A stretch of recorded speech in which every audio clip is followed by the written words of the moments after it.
Welcome to the MOB October Show. This is Mateo Romero. And I'm Alexis Garner. Today we have international coverage from Venezuela, a Flower Mound resident who recently celebrated 105 years of age, and a Marcus student who produces his own independent short films. And don't forget the rest. You got sports coverage about the Marcus golf team and a spicy entertainment. But before we kick it over to that, check out the new MHS Marquee that has stories on new foods, spirit days, and all the Marcus clubs that are open to joining.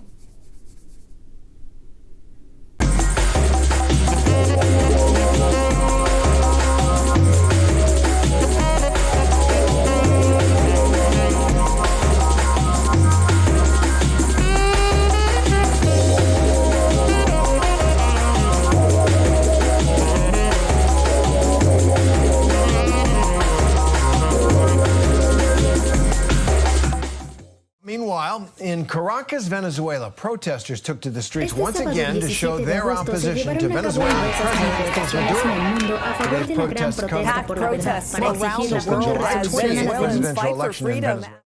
No hay lo que llamamos democracia. Ever since 2010, Venezuela has gone through several economic, health, and political crises that have resulted in a mass migration of 5.4 million Venezuelans to several countries in the area. Si hablamos en porcentaje, del 1 al 100 nos afectó un 150% de tomar la decisión.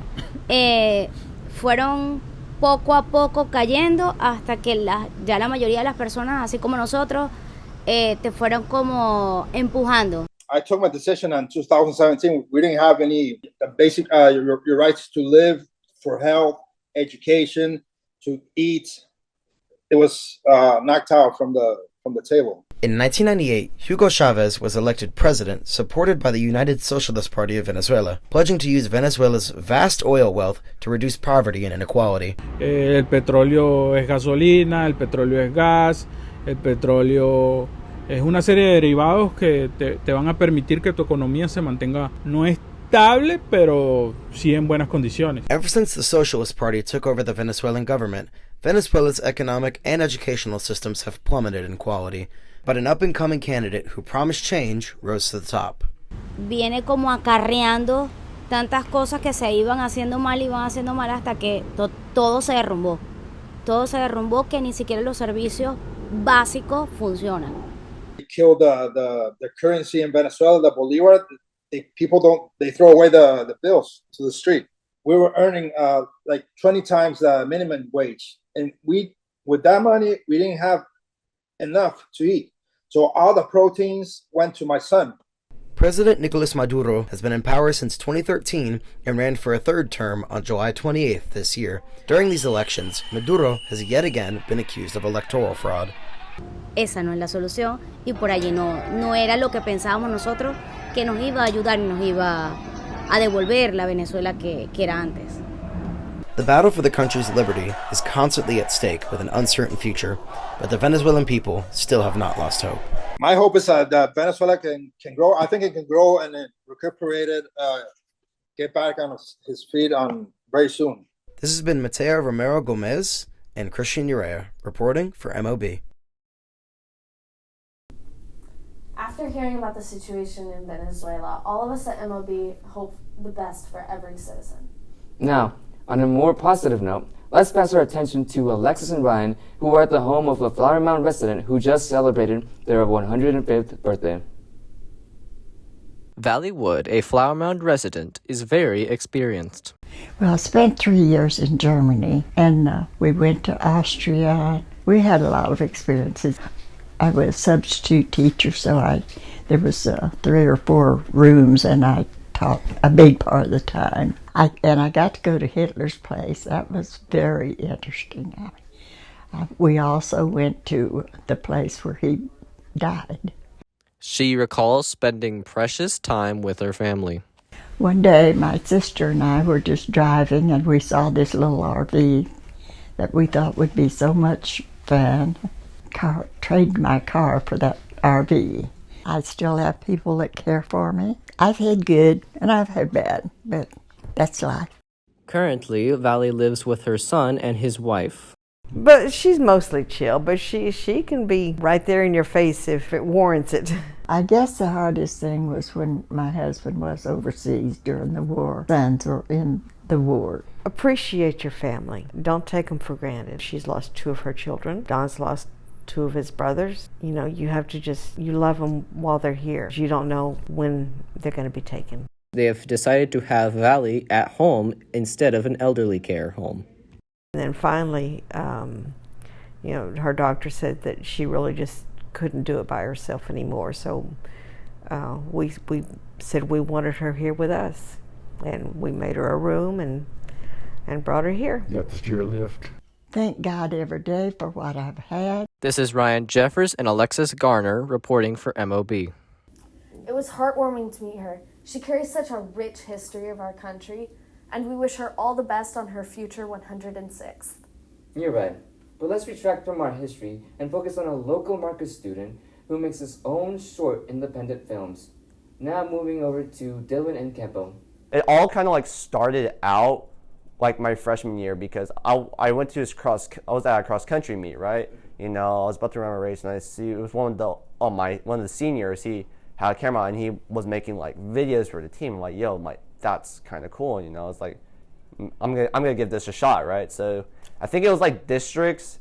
So like I brought my GoPro out and I just like kind of tried to film something and edit it. And people was like, yo, it's like that's kind of cool, dude. I'm like, you should do that during track season. I'm like, that is a great idea. I'm like, you know what? I should. Well, originally, it was my dad that originally inspired me, to get in the movie because I thought, like, wow, like this is really cool. Like, I kind of want to make something like that too. But that was before then. I had like all the resources and stuff to do that.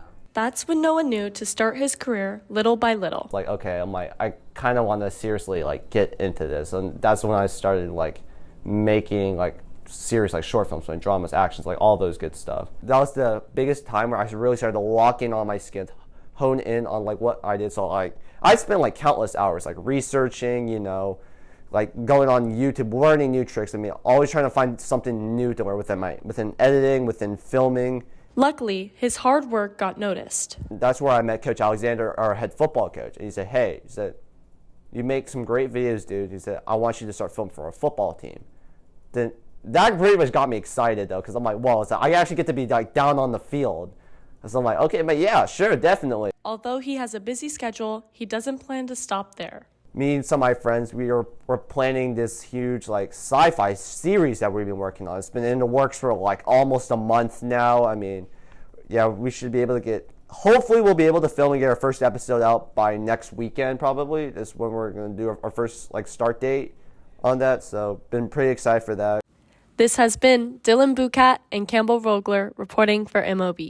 Check out his YouTube channel at Cinecratics Productions and watch his film. I'll be sure to check some of those out later. I can't wait to see what he produces.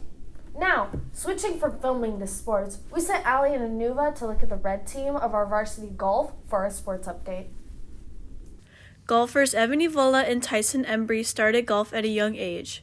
As they grow their skills, they also made close connections with friends and family. When I was about 6 or 7, that's when I started playing competitive golf. Dad got me into it and I just loved the game, and I decided that's what I wanted to play for the rest of my life. I just like being able to play with my grandpa and my dad because you can just, as a golfer, you can play with basically anybody, so it's just fun getting to know friends and family.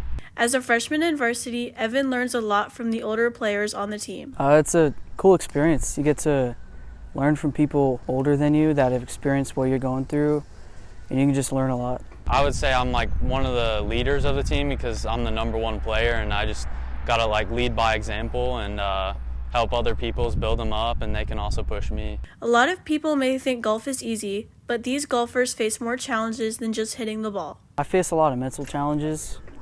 I expect a lot out of myself.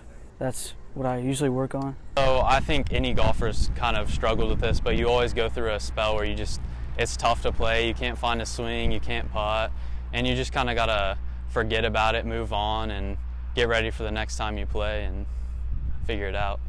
Make sure I go back to what I've practiced and just focus on that and make sure I don't get nervous under pressure. As the season continues, they hope to leave a lasting legacy on their team and community. we just want to be the best we can be and leave an impact on this community. This has been Ali Ivola and Anuva Rashid reporting for MOB. Hole in one! Woohoo!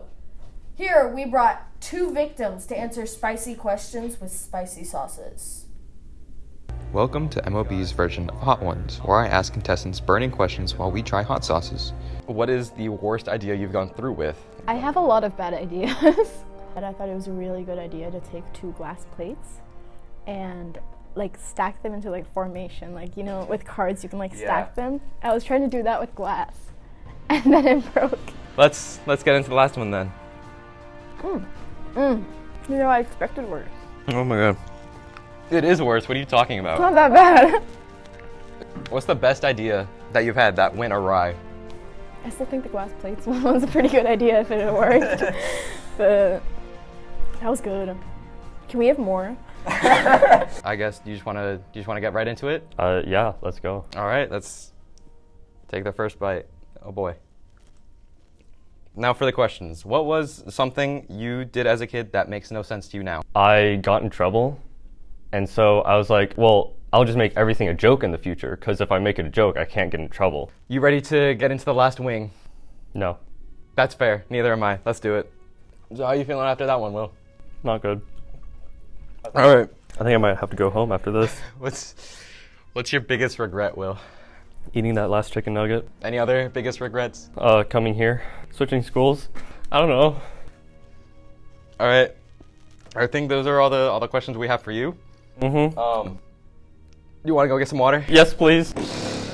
Now that the contestants are all warmed up, they will go head-to-head in a truth or chug challenge.